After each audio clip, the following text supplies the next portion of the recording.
De novo, queridos, que bom que você veio. A pastora Elenice falou, bem, hoje nós vamos no culto com esse tempo. Eu falei, vamos. Não, ela não falou isso, mas quase que deu a entender. E eu já vou lhes explicar por quê. Antes de falar algumas coisas a respeito da palavra, que hoje nós temos a ceia também, eu estava orando. Aliás, antes de vir para cá, o Espírito Santo trouxe um sentimento no meu coração que eu quero repartir com você. Quantos aqui gostam de comer? Digo amém. Sabe por que você está aqui hoje? Porque você tem fome. Você tem fome. Sabe por que algumas pessoas, às vezes, deixam de ir para a mesa? Porque elas não estão com fome. E quando alguém não vem para a mesa, alguns sintomas são vistos. E um deles, claro, evidentemente que está sem fome, mas pode estar com alguma enfermidade que rouba a fome. E quando eu estava vindo para cá, me veio bem claro o texto de Ruth. Elimeleque saiu de Belém e foi para Moabe, com a sua esposa Noemi e os seus 2 filhos. E chegando lá,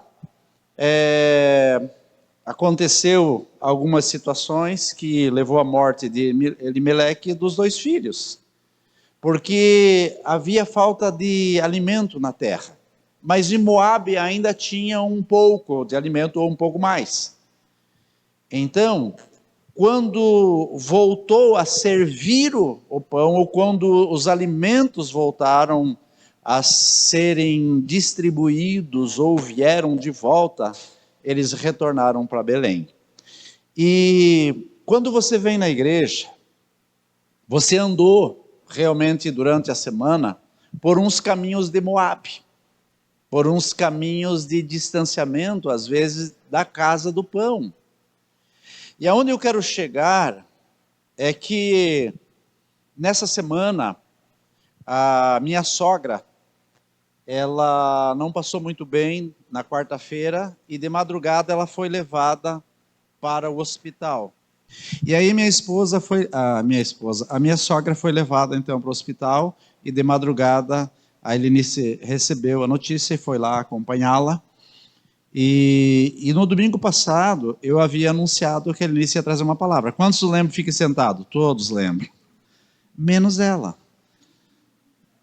E na quarta-feira, quando ela foi para o hospital, claro, com toda a delicadeza que uma mulher tem, né, para deixar o marido dormir, eu não dormi mais até ela voltar.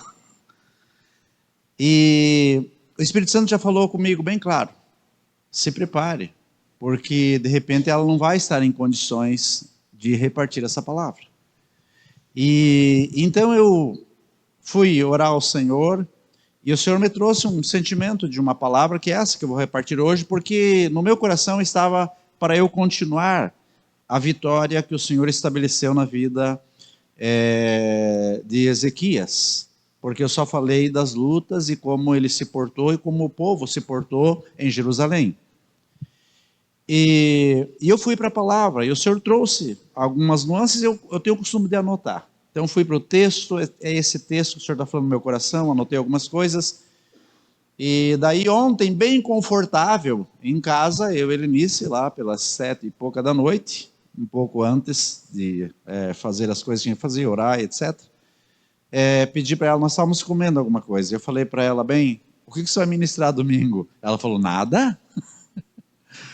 Eu disse, my God, você não vai ministrar? Eu falei, não, eu vou ministrar no outro domingo. Eu falei, não, eu até anunciei no culto. Não, você não anunciou.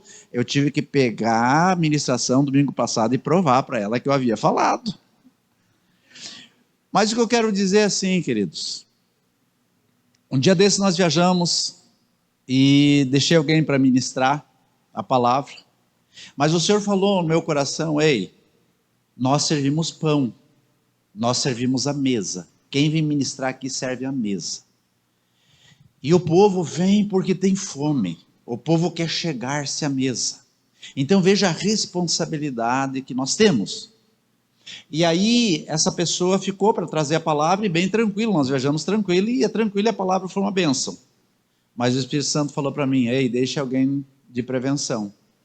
Vai que acontece alguma coisa, o povo não pode passar fome. O povo precisa saber que na casa do pão tem pão para servir à mesa. E dessa forma que o Senhor trouxe esse sentimento no meu coração, o Espírito Santo ministrando para mim. A pergunta que eu tenho para você, e se o pastor não vier, acontecer algum evento, você tem uma palavra para repartir aqui? Quantos tem? Levanta a mão. Não precisa. Tem uma palavra para repartir? Glória a Deus. Quantos tem uma palavra para repartir? Levanta a mão. Fique em pé quem tem uma palavra para repartir domingo que vem.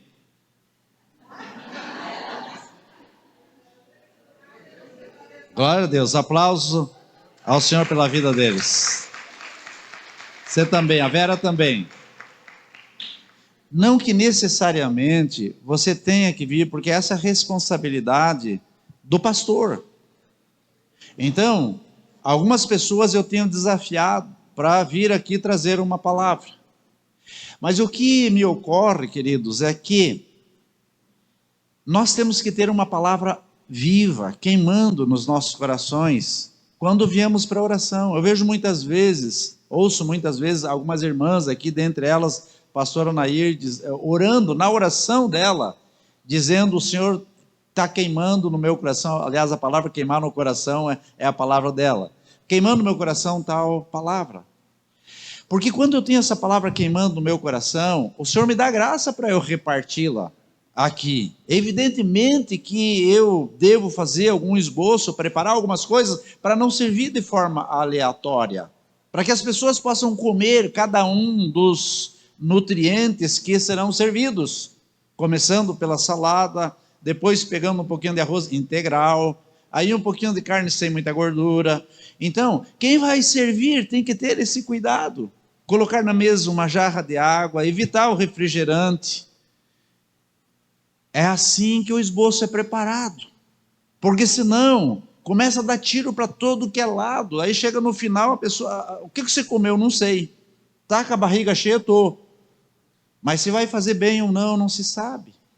Então nós sempre precisamos, porque a palavra aqui ela é levada com muita seriedade, para que eu e você possa ter uma palavra para os nossos queridos em casa, ter uma palavra para um filho que está passando com uma dificuldade, quem sabe no relacionamento da casa dele, de uma filha, ou uma situação de enfermidade como essa da minha sogra, ou uma situação até da perda de um ente querido, como eu falei para vocês domingo passado, eu fui chamado para fazer o velório de uma pessoa que nem é do nosso meio. Então eu tenho que ter algo para repartir. Não que você tem que estar preparado para todos os momentos. Aliás, nós precisaríamos. No nível de palavra, nós precisamos. Lembrando, segunda-feira nós começamos aqui a desenvolver aquele programa Alcance a Vida. E nós vamos estender isso para a igreja, mas primeiro estamos fazendo com um grupo protótipo nas segundas-feiras, e vamos fazer algumas segundas-feiras a mais, até que esse grupo pegue muito bem, para nós darmos um start no ano que vem, para desafiar você a alguns temas do cotidiano, você poder acessar e também ler a palavra de Deus, porque esse programa... no próprio programa contém o Novo Testamento e Salmos e Provérbios, e evidentemente que na tua Bíblia você pode acessar o restante do Velho Testamento. Então segunda-feira nós temos de novo essa reunião, e na quinta-feira eu quero repartir com a igreja, não é com algumas pessoas, não é uma reunião seletiva, é com toda a igreja, uma palavra de orientação nesses dias que nós estamos vivendo a respeito de uma boa gestão financeira. E eu estava conversando com a Helenice, eu tomei como tema o livro do pastor Arão Xavier, chamado Cadê a Minha Vaca Gorda? Daí vocês vão entender porque ele fala assim, inclusive se você quiser ler o livro você vai entender melhor. Mas eu também vou falar algumas nuances a respeito da minha caminhada, de como o Senhor tem nos guardado no nível financeiro. E junto com isso, eu também vou abordar alguns temas sobre como você tem se preparado para a tua velhice, para a tua aposentadoria. Como você faz uma gestão de tudo que chega nas tuas mãos? O que você faz quando você é desafiado para fazer um investimento ou um gasto de uma forma até supérflua? Você tem reservas para não ter apuros nos dias das vacas magras? Então, esses serão os temas que eu quero trazer à tona na quinta-feira, às 19h30.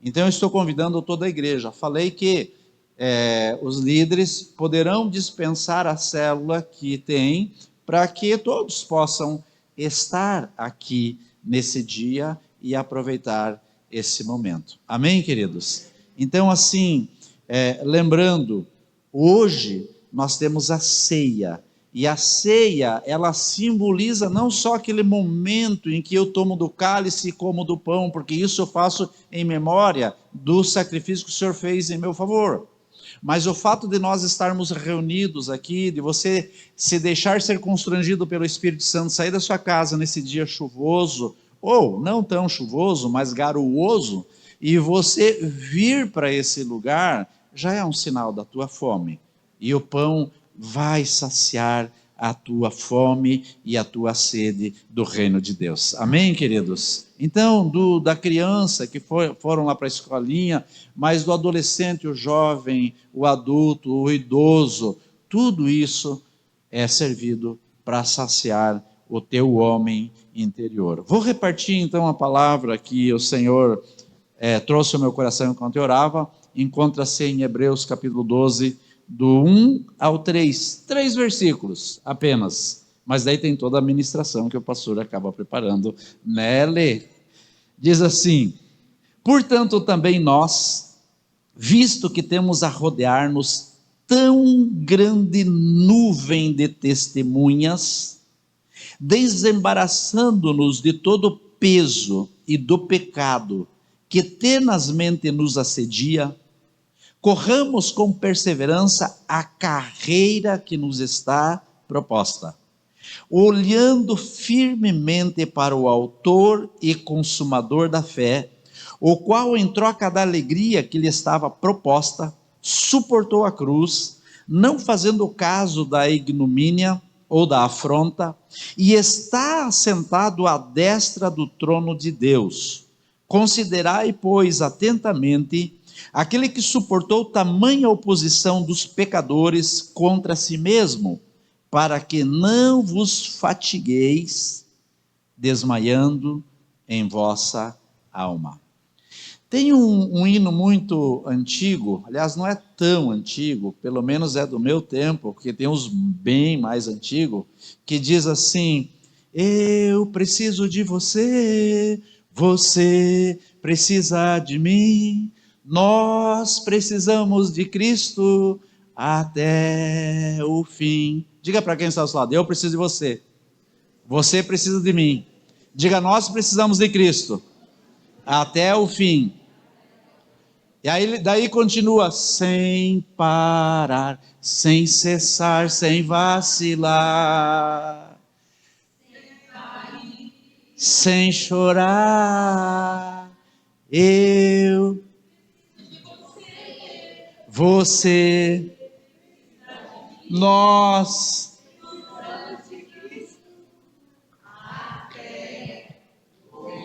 Sabe por quê, queridos, eu lembrei desse hino antigo? Porque essa é a tônica da igreja. Porque se a igreja, ela incutir no seu coração um estágio de isolamento, deixou de ser igreja. A igreja caminha junto. Eu comentava com uma pessoa essa semana, acho que foi quando nós tivemos a reunião de pastores, e eu dizia para ela que às vezes as pessoas gostam das multidões, mas não significa que ali tem unidade, porque você pode se sentir completamente perdido, isolado, ansioso, desesperado, em meio a um amontoado de gente. Mas quando nós estamos num lugar que nós entendemos que ali é família, diga família, e esse é o lugar que o Senhor trouxe cada um de nós, para nós caminharmos como família. Para quê? Para que quando acontecer uma situação como nós estivemos, acho que foi na quinta-feira, né, Lê, atendendo um casal, esse casal compreenda que as suas razões no nível individual só vai causar um distanciamento maior ainda. Mas quando romperem com essas dificuldades, então elas vão promover o ajuntamento. Quando os filhos olham para os pais, entendendo esta visão, os filhos também crescem assim. Se não, os filhos, a primeira coisa que passa pela cabeça dos filhos é abandonar a casa, é abandonar o lar. E tantas propostas tem aí fora para sequestrar os nossos filhos, para trazer os nossos filhos para os lugares que não prestam. Então nós temos que dar a resposta como igreja, que nós somos uma família. Diga, nós somos uma família. A Bíblia fala, aliás, a palavra de Deus para Abraão não foi, não foi, serão abençoadas as multidões da terra, serão abençoadas as famílias. Então eu tenho que ter a visão da igreja como família. Nós dependendo uns dos outros. É evidentemente que daqui da ponta da Sandra até lá no Wilson, talvez não tenha tanto contato, mas o Wilson tem vários contatos, a Sandra tem vários contatos, então nenhum de nós tem desculpa de nos sentirmos isolados, desconectados, sem família. Então por isso eu quero começar dizendo que infelizmente existem muitos cristãos. Quando eu falo assim, cristãos, são pessoas que ainda não entenderam o que é ser cristão. Existem muitos cristãos que hoje, por se acharem desconectados, se acharem no isolamento, muitos desses cristãos, eles se agregam às multidões. Por quê? Porque lá eles vão ser mais um. Porque naquele lugar eles não serão percebidos. Porque naquele lugar eles não serão incomodados. O pastor não vai atrás deles. O líder não vai ligar para eles. Ninguém os conhece. Então, os desconectados, eles têm essa facilidade de buscar esses lugares. Agora, vamos voltar aqui para a questão bíblica. Aqui diz que desde a antiguidade, desde a criação da humanidade, nós temos à nossa disposição um incontável número de pessoas e de eventos que o Senhor tem designado aqui como nuvem de testemunha. Diga, nuvem de testemunha. Agora deixa eu trazer para a igreja aquilo que o Senhor ministrou enquanto eu olhava para esse texto. A visão no âmbito natural e a visão no âmbito espiritual. Essas duas coisas andam juntas, queridos. Tem muitas pessoas, quando se isolam, elas deixam de ser espiritual. Por quê? Porque a carnalidade toma conta delas.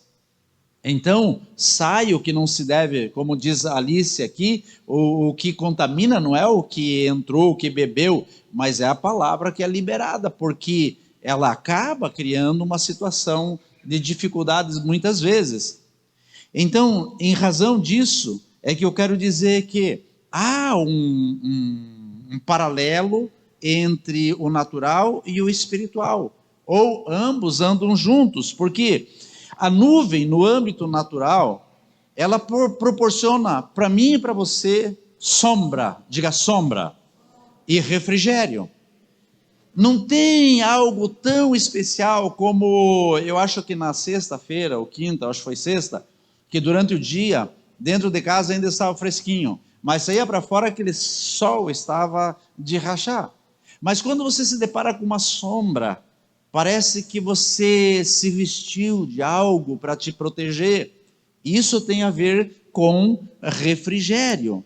Mas também a nuvem, ela tem uma finalidade de derramar água sobre a terra seca. Hoje nós estamos recebendo um derramar de nuvens, ou pelo menos desde essa madrugada, onde a terra é encharcada. Veja que eu estou falando isso no âmbito natural. Mas quando a nuvem ela se ausenta, então nós nos deparamos com a chamada estiagem. E a estiagem, ela traz racionamento de água. A estiagem traz problema, especialmente para a agricultura. E a estiagem também, ela causa uma baixa umidade do ar, causando problemas nas nossas vias respiratórias. O que é isso? É a ausência da nuvem. É a nuvem no âmbito natural, quando você olha para o céu e a terra está seca, a agricultura precisando de água, as torneiras quase tendo que ser fechadas. Você olha para o céu e não vê uma nuvem sequer, significa que elas se afastaram ou não se formaram. Então eu quero dizer assim que no aspecto espiritual é igual. É igual por quê? Porque essas consequências, elas vêm sobre as nossas vidas quando a nuvem da presença de Deus, a nuvem da glória de Deus, afasta-se das nossas vidas. Mas por quais atitudes? Pelas nossas atitudes. Porque a nuvem natural, ela precisa de um processo da natureza, de uma evaporação, a formação das nuvens. Mas a nuvem de glória depende da minha e da tua ação, para que ela venha se derramar sobre nós. Quantos estão entendendo isso? Daí, queridos, nós precisamos ou temos a necessidade de nos mantermos juntos, diga juntos. Por que nós precisamos manter juntos? Porque está apontando exatamente para essa nuvem, a nuvem de testemunhas. Porque junto com essa nuvem nós nos deparamos com a nuvem da comunhão. Você pode me ajudar? Diga nuvem da comunhão. Na nuvem da comunhão nós nos deparamos com a nuvem do refrigério. Diga nuvem do refrigério. E também nos deparamos com a nuvem do encorajamento. Diga nuvem do encorajamento. Então vejam, queridos, na comunhão nós temos o refrigério. No refrigério nós somos encorajados uns aos outros. Sabe por quê, queridos? Porque essas nuvens, esses encorajamentos, essa comunhão nos empurra, nos impele para a nuvem de glória. Porque se eu não tiver essa visão, volto a dizer, eu comecei falando na ministração sobre isolamento. Cristãos, entre aspas, que optam pelo isolamento, elas buscam multidões ou buscam se isolarem, se esconderem, e aí causa uma desconexão do reino no coração delas. E aí essas nuvens que precisaria encharcá-las já não existem mais na vida delas. E aí nós nos deparamos com pessoas que a gente diz, aquela pessoa está seca. E além de seca, ela está agressiva, ela está picante. Quantas vezes você já se deparou com pessoas que ao invés de te dar um abraço, que ao invés de trazer uma palavra de esperança profética na sua vida, de refrigério, a pessoa olha o teu defeito. Nossa, como você está gorda, como você está magra. Não, como você envelheceu. Até cabelo tem agora. Não, não é isso. Mas começa a ver as particularidades que te denigrem, ao invés de te ajudar. Sabe o que é isso, queridos? Falta de nuvem, falta de manifestação, falta da glória do Senhor, falta da presença do Senhor. Mas quando o Senhor olha para nós e vê eu e você envoltos na nuvem de glória, então o coração de Deus prima para que nós nos mantenhamos conectados com os acontecimentos do céu. Amém, queridos? Sabe por quê, amados? Porque o isolamento, o distanciamento, a desconexão, leva você para um nível de defesa. E no nível de defesa, você procura se argumentar, você procura se defender com os conhecimentos no nível terreno. Por isso eu costumo dizer, e aliás essa fala acho que nem minha, não é, não sei onde eu ouvi, alguma vez na vida eu ouvi ou li em algum lugar, que nós devemos estar mais conectados com os céus do que com a terra. E aí quando eu estou ausente da glória, da nuvem do Senhor, eu procuro os argumentos terrenos. Por que eu não tenho comunhão? Por que eu não busco refrigério? Por que eu não tenho confiança nesse ou naquele? Por que eu acabo criando algumas situações ou algumas desculpas para eu me defender? Porque falta nuvem, porque falta encharcamento, porque falta a presença de Deus. Sabe por quê, amados? Porque muitos, ao envolverem-se com as coisas dessa terra, acabam ficando presos.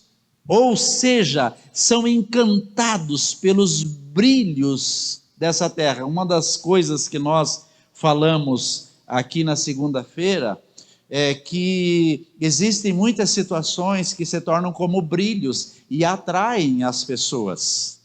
Se você perceber no verão, tem as mariposas, que elas vão e batem nos postes, porque a luz, a luminosidade, o brilho, não é nem a luz, é o brilho da noite, acaba as atraindo.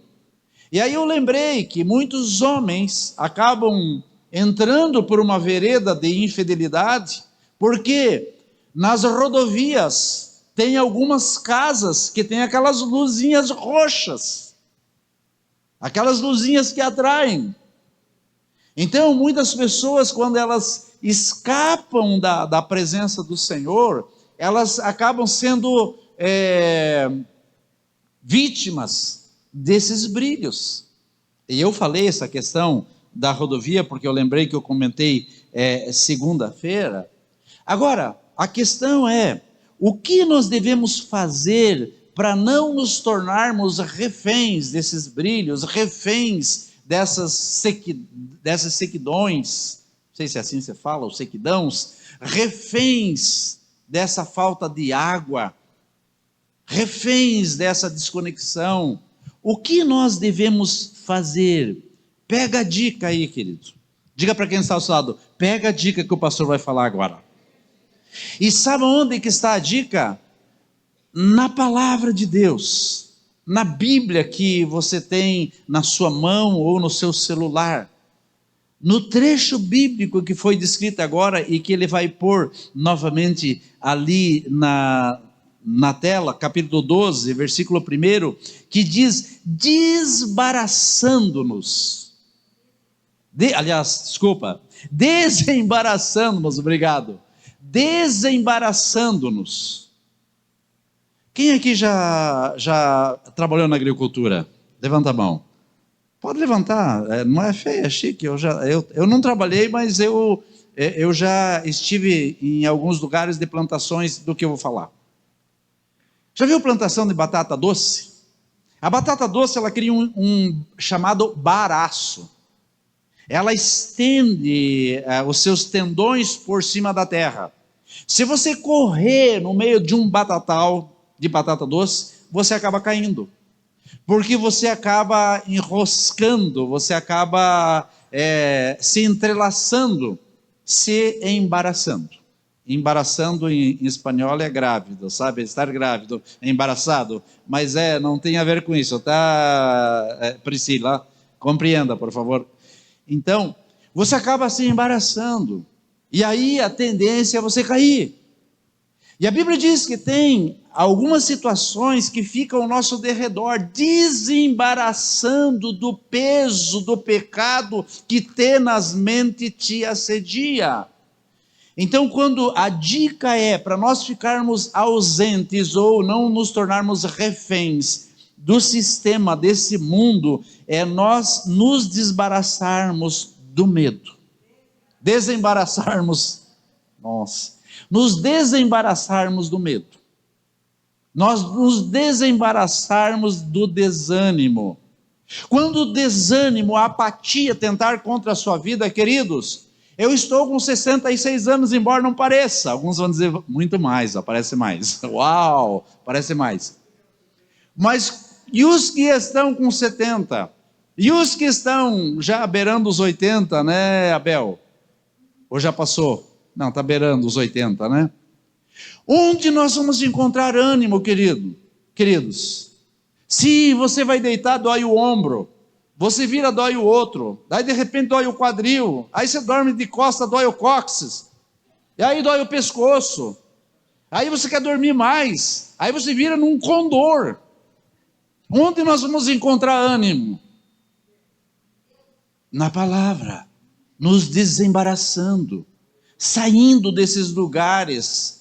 Entendendo que estávamos orando, e não sei por que oraram, acho que é por causa da mãe de Helenice, uma outra situação de uma pessoa que se acidentou e acabou perdendo a sua vida, ficou uns dias no hospital, e hoje me informaram que aconteceu de ela falecer. E ela comentava, a Helenice, na oração dela, dizendo: Senhor, a tua palavra diz que o pó volta ao pó, que o espírito volta ao Deus. Meu Deus, ela já está fazendo uma oração de despedida.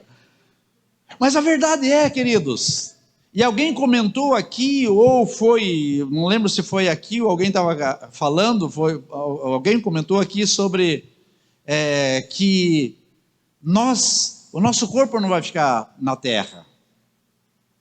A verdade é que talvez esse corpo fique, talvez não, é certeza, isso aqui vai ser consumido, mas nós teremos corpos glorificados, amém, queridos? Corpos celestiais. Se você se acha em dificuldades quando se olha no espelho, o Senhor tem um martelinho de ouro preparado para arrumar você. Se você se acha belo, fantástico, tranquilo, você vai ficar muito melhor ainda. Então procure se animar, porque aquele que é dado, aquele que tem muito mais lhe será dado. Mas aquele que tem pouco, até o pouco vai ser tirado. Então, se você se acha feinho, quem sabe o martelinho não te resolva completamente. Então, queira. Isso fala do quê? De ânimo. Então, quando nós nos desembaraçamos, nós temos que nos desembaraçar do desânimo. Chacoalhe quem está ao seu lado, diga: não seja um desanimado, abençoado. Não seja.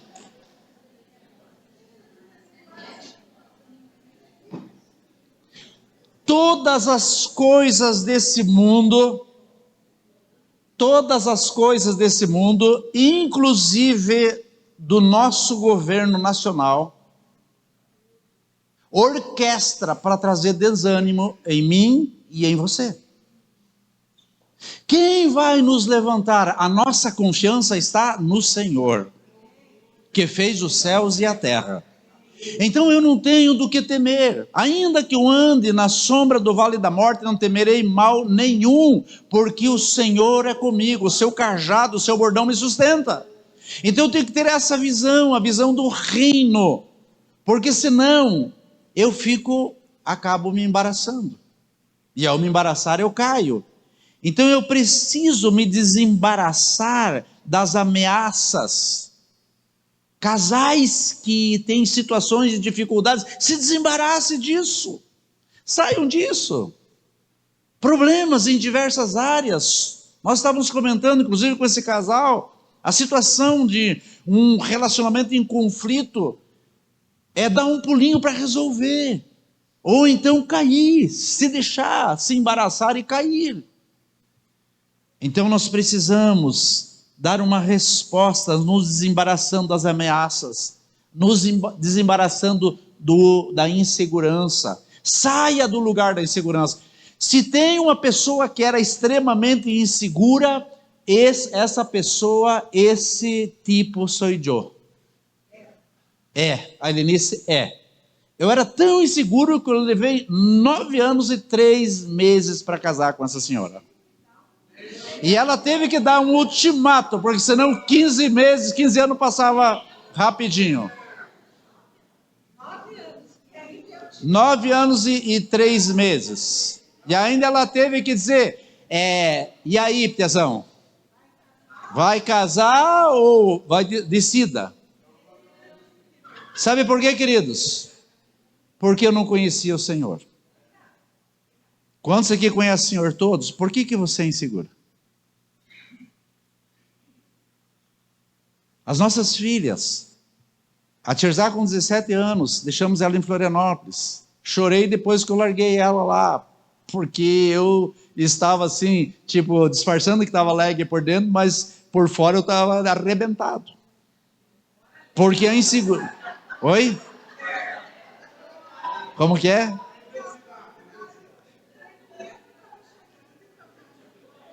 Não, por fora eu fingi que estava tudo bem, mas por dentro estava todo arrebentado.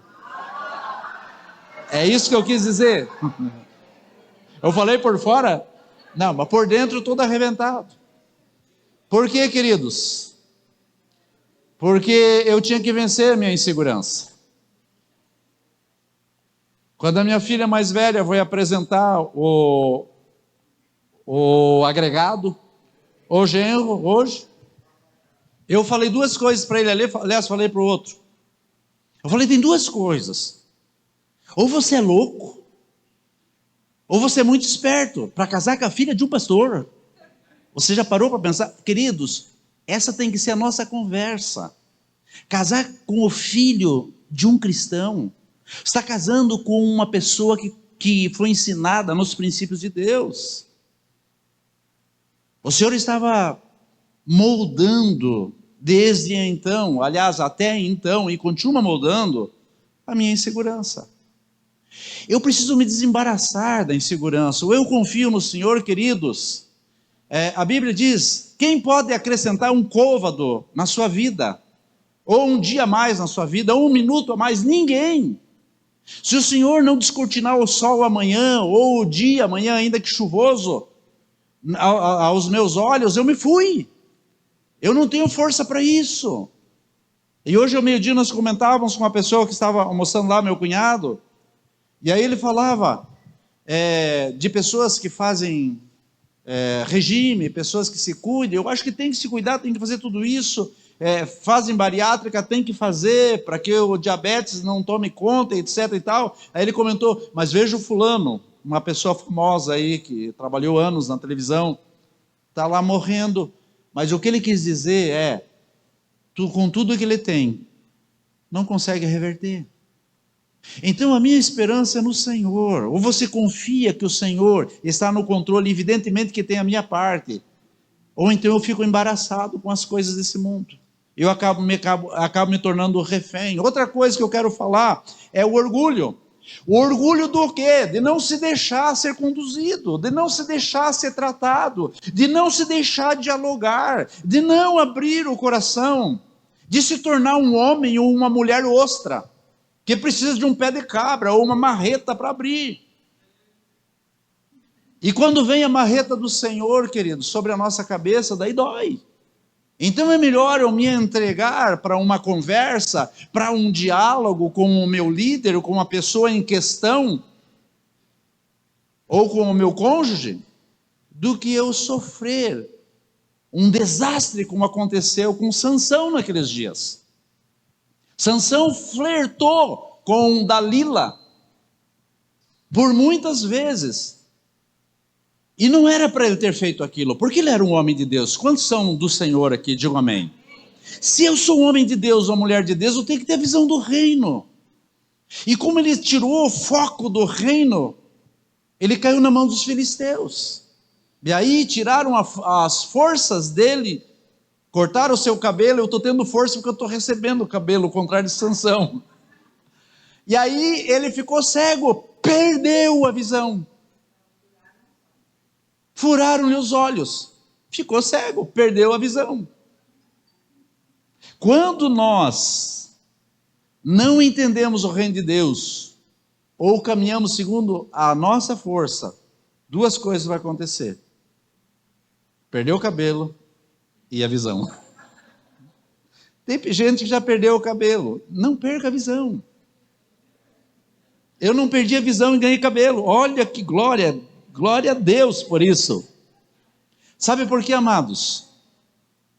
Porque aquele que nos ama, ele tem um chamado, ele tem um desafio para nós, segundo esse texto, que é nos ingressar numa jornada, que é nos ingressar numa caminhada, que é nos conduzir numa corrida, onde Ele é o personal trainer. Ele que cuida para nós não nos machucarmos. É Ele que dá a orientação para não erguermos muito peso. É Ele que cuida de cada detalhe, conhece a nossa respiração. Ele sabe do que nós precisamos. Então, quando você caminha pelas ruas, você está fazendo um exercício físico, emocional e espiritual, e tem um personal trainer junto com você, dentro de você, o Espírito Santo de Deus. Faça parte dessa academia. Não fuja desse chamado. Então tem uma corrida, tem uma carreira, tem uma jornada, tem um propósito para cada um de nós. Porém, como nós vamos entrar nessas propostas de corrida, de jornada, de caminhada, de carreira, se nós continuamos agarrados aos nossos fardos, continuamos agarrados, apegados aos nossos pesos, envoltos às nossas amarras e às nossas indecisões. Nós precisamos sair disso, é disso que o texto fala, quando ele fala para nós nos desembaraçarmos. Agora eu falei certo. E às vezes, queridos, nós resistimos às mudanças. Quer ver o ser humano colocar o pé para trás? É quando vai se fazer uma mudança, quando vai se trazer algo novo, e aí ele tem que largar o velho e pegar o novo. Muitas pessoas morrem agarradas ao velho. Sabe por que tem pessoas que não tiram as roupas do armário para trazer para o bazar, pastora Nair? Porque é apaixonado pelo velho, está lá as traças comendo, mas veste tão bem, miserável. O Senhor tem novo para você. Abandone isso. Tem gente que até carro novo tem agora, né, Lu? O Senhor vai dando na medida que nós nos desapegamos. Diga para quem está ao seu lado: desapegue do peso e das indecisões.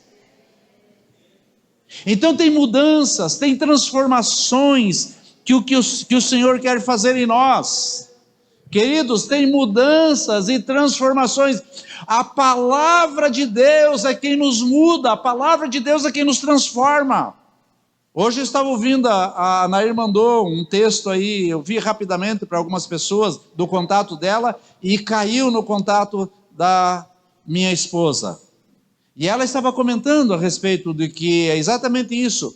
O que transforma as nossas vidas, o que muda cada um de nós de dentro e por fora, tem a ver com a palavra de Deus, com o que nós acessamos, onde os nossos olhos estão postos.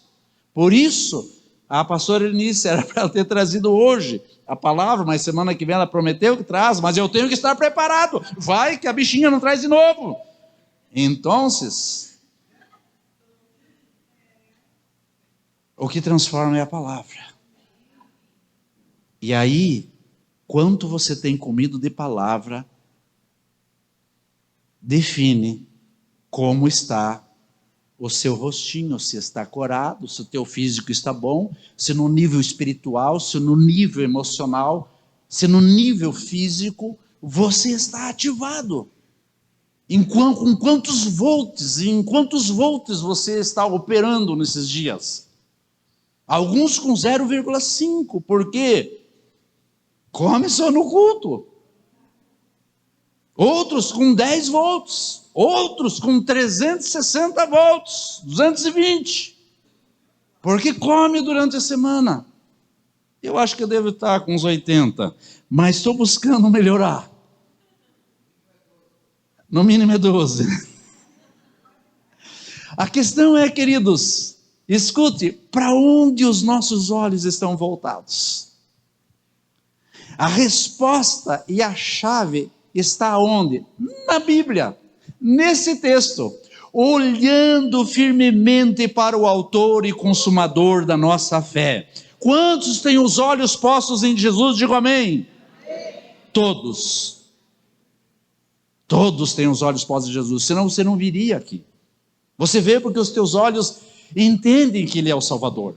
Entende que você vai participar da ceia. Entende esse momento especial e glorioso. Entende que você está fazendo isso em memória ao meu Salvador, ao meu remidor. Como Boaz remiu Ruth naqueles dias, que era uma moabita. E o Senhor trouxe aquela mulher para estar no lugar em Belém, remida por um rei. Nós éramos moabitas em terra estranha, comendo pão que o bicho amassou, mas nós voltamos para Belém e nos alimentamos do pão da vida, amém, amados? O nosso Senhor. Por isso, nós estamos aqui, todos nós temos a visão voltada para o Senhor, mas o que faz a diferença, queridos?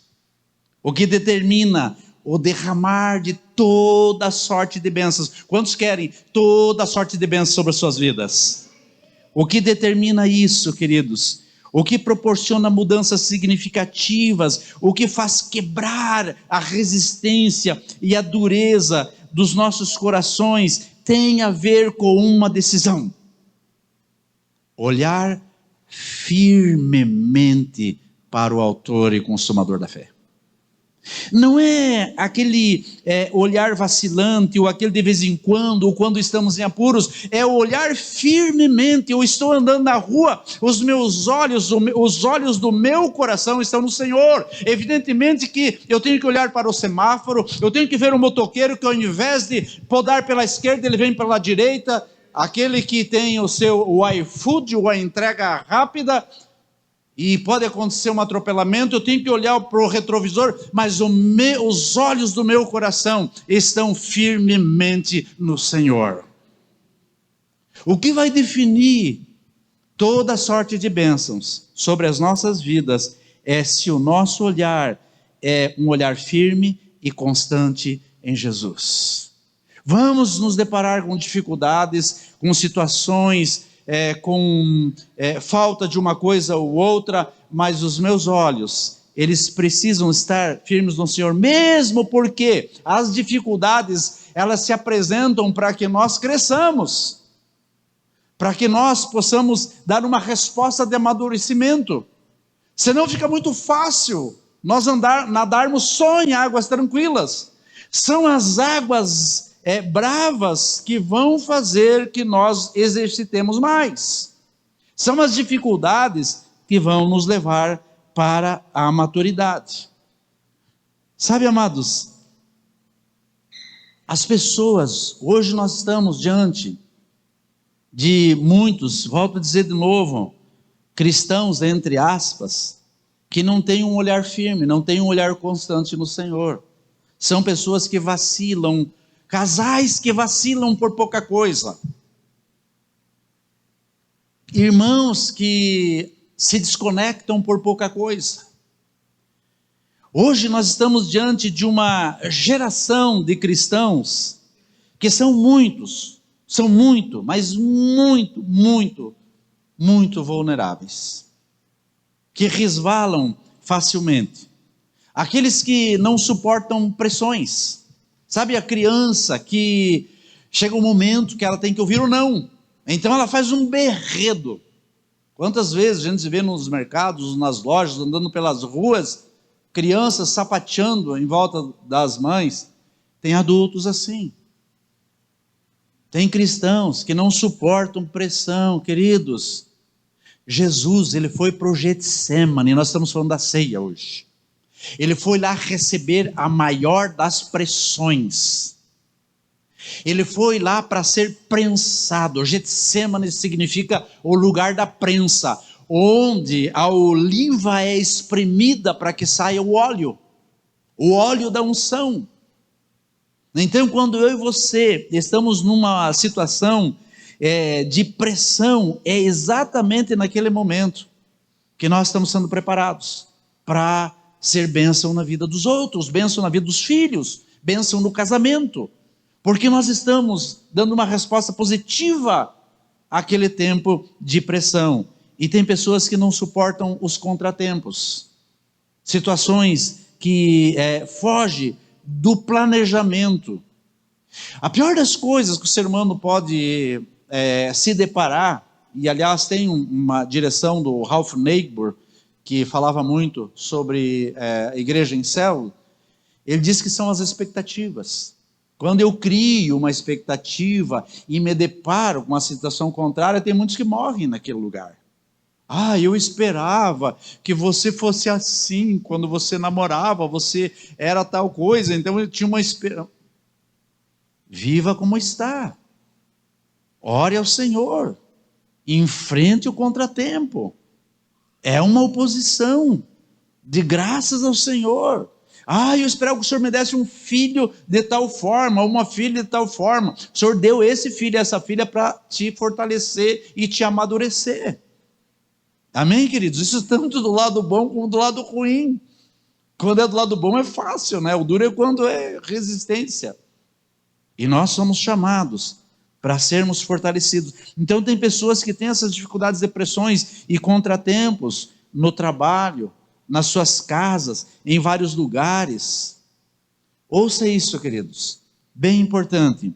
Onde os nossos olhos têm permanecido por maior tempo, define quem nós somos.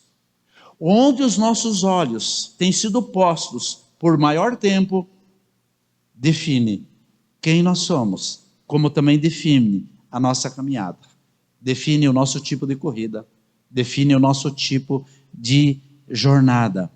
Se eu estou focado e conectado no reino, ou não, ou estou conectado com as coisas dessa terra. Eu estou preocupado, tem um pastor que costuma dizer assim, que tem pessoas que não vieram no culto, nada a ver com a igreja, que a igreja sempre vem no culto, glória a Deus. Não veio no culto porque foi convidado para uma festinha. Ninguém diz, deixei numa festinha porque eu sou convidado para ir no culto com o Senhor. Ninguém diz, eu deixei numa festinha de aniversário porque eu sou convidado para estar no culto com o Senhor. Então é uma visão de quem está na corrida, de quem está na jornada, de quem está no propósito. Agora eu quero encerrar e entrarmos para a ceia com 2 versículos que o Senhor trouxe no meu coração enquanto Ele trouxe esse trecho da palavra. Muitas dificuldades que nós enfrentamos e que nós esmorecemos e que nós declinamos da nossa jornada, da nossa caminhada, nós acabamos dando uma resposta negativa aos desafios que Deus tem para nós, é porque nós não olhamos para o que brilha nos céus, os nossos olhos estão voltados para os brilhos da terra. E eu quero trazer um versículo ao teu coração, que enquanto eu orava, o Senhor trouxe bem claro para mim esse texto, e ao mesmo tempo diz, ei, aqui está o brilho para o teu coração. Ele vai projetar lá, 1 Coríntios 2:9, ele diz assim, nem olhos viram, nem ouvidos ouviram, nem jamais penetrou em coração humano o que Deus tem preparado para aqueles que o amam. Há um tesouro, queridos. Jesus disse, eu vou, não se turbe o vosso coração, eu vou junto para o Pai, eu vou lhes preparar morada. Imagine se você tem uma casa e que você se sente confortável, tem todos os utensílios que você precisa, todos os cômodos que você precisa, tem uma cobertura, tem um teto, você está abrigado da chuva e do frio, os teus filhos estão bem nesse lugar, mas o Senhor tem algo especial nos céus para nós. Quantos dizem amém a isso? Então o Senhor diz que não desceu no coração do homem, os olhos não conseguiram enxergar ainda, o coração, aliás, os ouvidos não ouviram aquilo que Ele tem preparado para nós. Quando eu entendo que isso é para mim, eu me desembaraço das coisas que tentam me prender nessa terra. Eu não fico detido ao medo, ao desânimo, à apatia. Eu não fico preso às ameaças de toda a natureza, como esse família que nós falamos, um querendo largar do outro. É ameaça.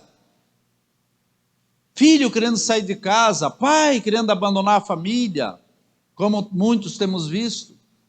Gente querendo abandonar tudo, querendo tirar a vida. Ameaças.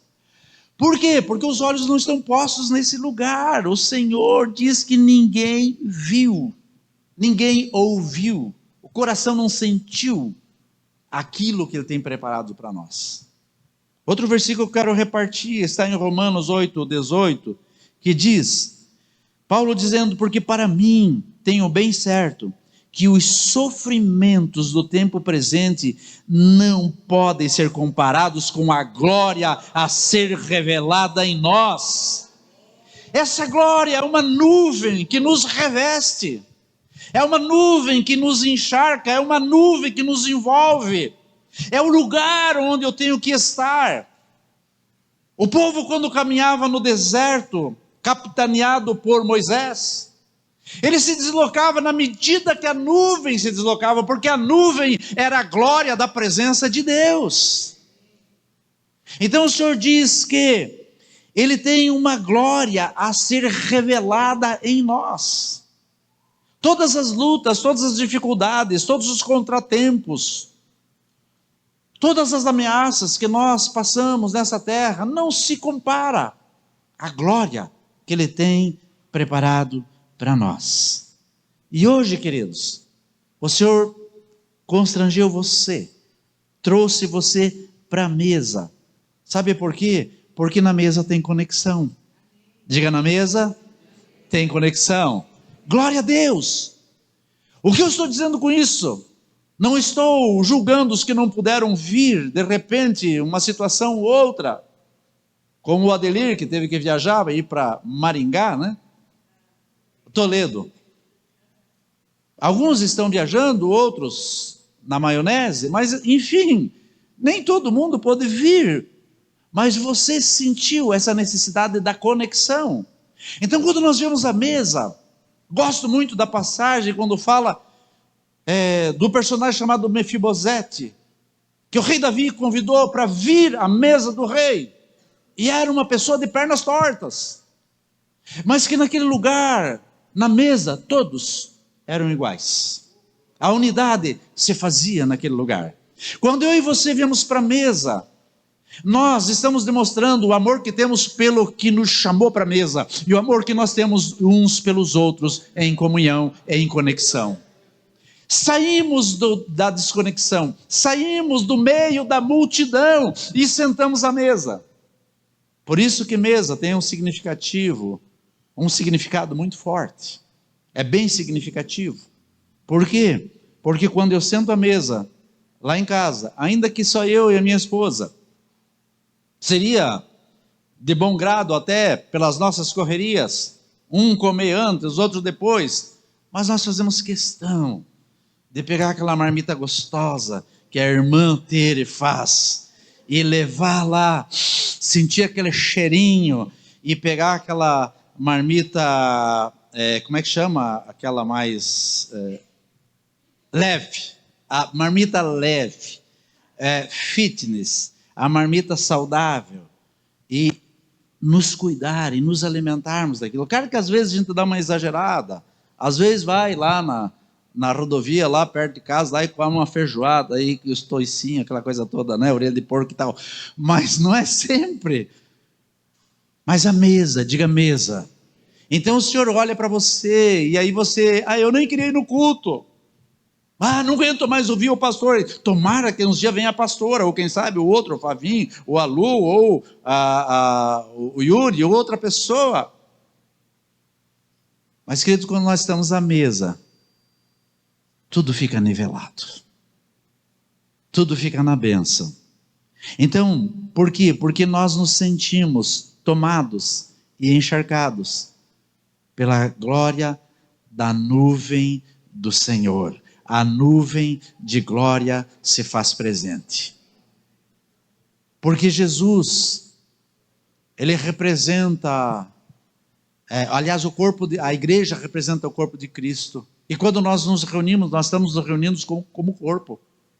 E nós vamos alimentar ali junto com a cabeça, que se entregou por nós, que entregou o seu corpo. Então eu estou me alimentando dele, dando a entender que essa deve ser a deixa para o dia a dia, eu me alimentar dele, olhando firmemente para o autor e consumador da fé, mas também me alimentando constantemente dele.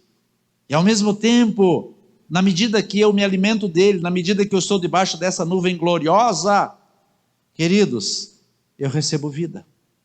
Porque o sangue de Cristo foi derramado em meu favor. Ele liberou da sua vida em meu e em teu favor, para tirar eu e você de Moabe. O Senhor nos remiu, como fez com Ruth naqueles dias, na pessoa de Boaz. Boaz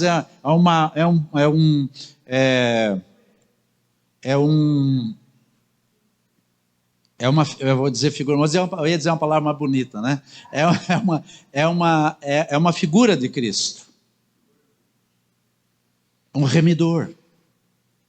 Quando eu e você liberamos a palavra para que as pessoas venham para Cristo, que é o que nós estamos nos preparando nesses dias, nas segundas-feiras, para dar um start glorioso no ano que vem, como igreja, como células, nós vamos permitir que muitas pessoas sejam remidas, muitas pessoas sejam tiradas de Moabe e venham para a mesa do Senhor. Amém, queridos? Fiquem em pé, nós vamos orar. E aí, enquanto isso, os irmãos que vão servir a mesa, aliás, vão servir a ceia, vão nos convidar para a mesa, nós vamos fazer isso. Que bom, glória a Deus. Quando nós chegamos aqui, eu disse glória a Deus, Senhor. Daí veio no coração da gente aquelas palavras o Senhor dizendo: você está aqui para servir, sirva quem chegou. E aí nós vimos muitas cadeiras vazias, agora tem muito poucas. Deixa eu contar uma história bem rapidinho enquanto eles preparam a ceia. Tem uma pessoa que ela disse, ela estava num determinado lugar e o pregador tinha uma expectativa de chegar naquele lugar e estar cheia a igreja.